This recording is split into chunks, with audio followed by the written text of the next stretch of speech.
Essa é a deusa Huitzilopochtli, é a deusa mariposa obsidiana, ela é a deusa do lugar onde é a deusa do princípio do mundo, ela é a deusa dos infanticídios ou das crianças não nascidas, porque para alguns lugares dos pré-astecas, o nascimento de uma criança e a luta dessa criança para nascer e contra a mortalidade infantil é uma luta. Essa mãe está brigando com os deuses para fazer com que a criança nasça.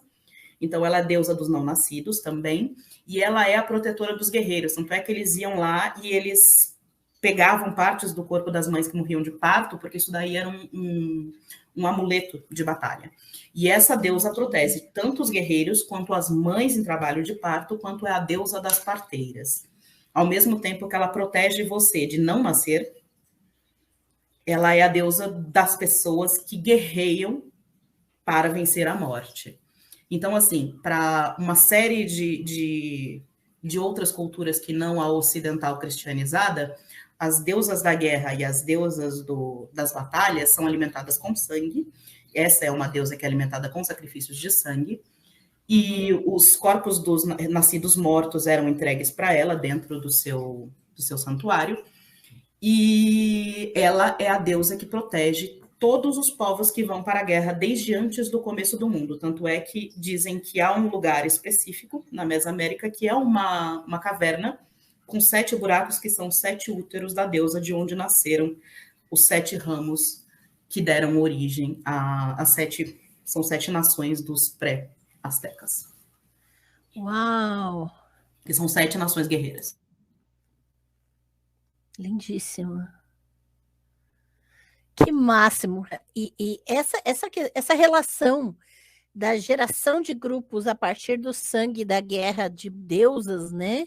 Das deusas que fazem em torno do derramamento de sangue, né? Dos ritos de derramamento de sangue, eles são comuns em inúmeras culturas, né?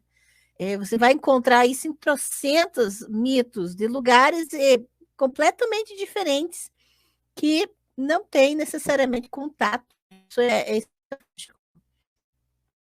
Deus Asherá, ela não tem essas características, mas a deusa Nat é símbolo fundamental de tudo de todo esse campo semântico do sangue e da guerra e da violência, porque não é um derramamento de sangue pacífico.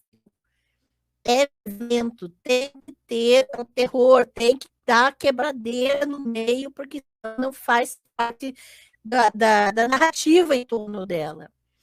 Agora, essa deusa em especial... É um derramamento de sangue ativo, não é um derramamento de sangue passivo. Exatamente. Tem que cortar, tem que bater, tem que chutar. É uma coisa. É violento, tem que ter do acesso às narrativas em torno dela, por exemplo, sempre em características de violência e dor, né? E agora tem algo interessante que até relaciona a Nat à deusa Inanna, por exemplo, que é a descida de Anat ao submundo. Ela também desce ao submundo. Só que no caso, o deus Baal, o irmão amante dela, né? Ele arruma briga por um trono, ele quer usurpar um trono do pai, ele quer um palácio para ele quer ele quer ser um deus principal ali, no caso. Indiretamente é isso que ele está falando. E ele acaba lutando com várias divindades, inclusive o deus Mot, que é o deus do submundo. E Mot mata Baal. Baal ressuscita depois de algum tempo, é claro, mas ele só consegue ressuscitar e se libertar do submundo porque a Nat vai ao submundo lutar com Mot, a divindade do submundo. E é a Nat, o deus do submundo, que...